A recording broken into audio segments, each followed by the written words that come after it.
Hi Steve, we've got a huge night of boxing in store on Saturday. How excited are you? 14 fights. What we're going to have about 7 hours of it. We've got 2 grudge matches. One of them's come about 3 months too early. That's Cleverly against Ben. That's a shame for boxing fans. No, it's a bonus for boxing fans. Do you think it hasn't got the build-up it deserves? Well, of course it hasn't. It's only had 48 hours. No one can sell that fight. I mean, King Kong against Godzilla. Frank Warren would struggle to sell that in 2 days.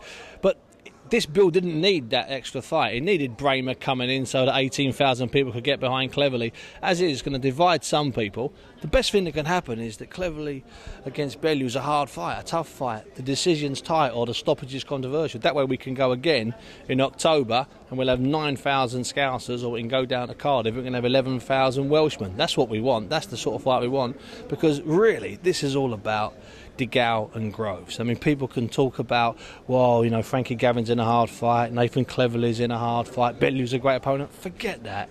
This is a standalone. And I'll be absolutely honest with you, if Frank Warren announced, actually, we're only going to have 1 fight on the bill, I bet he'd have about 6 people only bring their tickets back. That's what this is about. This is a one-off, unique fight. There's never been a fight like that, like this in British boxing, because there's never been 2 guys who have known each other 10 years who had so much shared history, whether it was angry or whether it was pleasant. And they've got that shared history. All of the other rivalries we've had in the last 30 or 40 years, whether it was Henry Cooper against Joe Bugner, they're fabricated rivalries. They were genuine, but they were fabricated. They were made. Nigel Benn against Eubank, Watson against Eubank. They're all made. We've had them. They're man-made rivalries. This one wasn't. This one was forged by these 2 boys being inside a filthy gymnasium, Which we were at the other day. They've both been down memory lane recently. Absolutely, and I don't think either of them, when they sort of said they were happy, I don't think they really were, because there's as many good memories as there are inside that gym. There's a lot of ugly and nasty, unpleasant memories in that gym,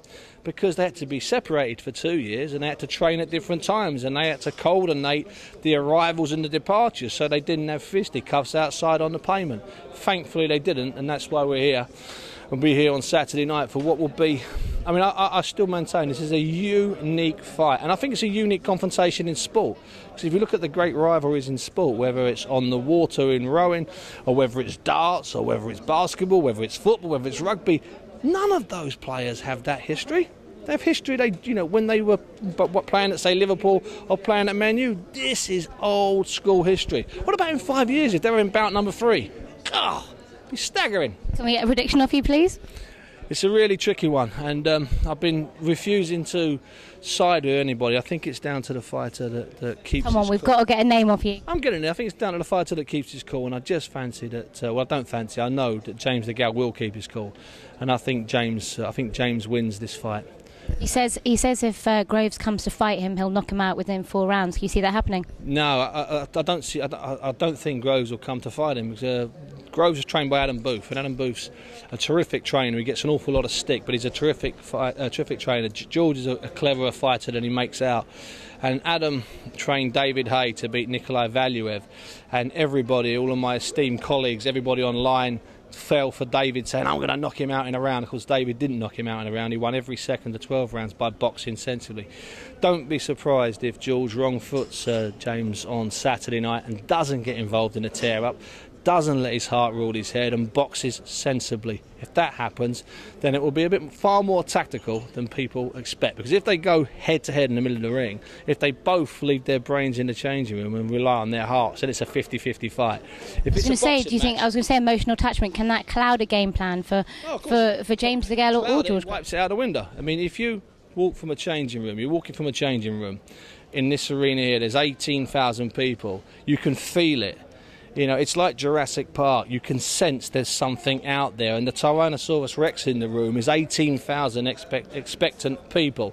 And it takes a very big man, a very big performer in any arena to walk from that changing room, wind his way through the corridors and walk out and look at the glare of 18,000 people.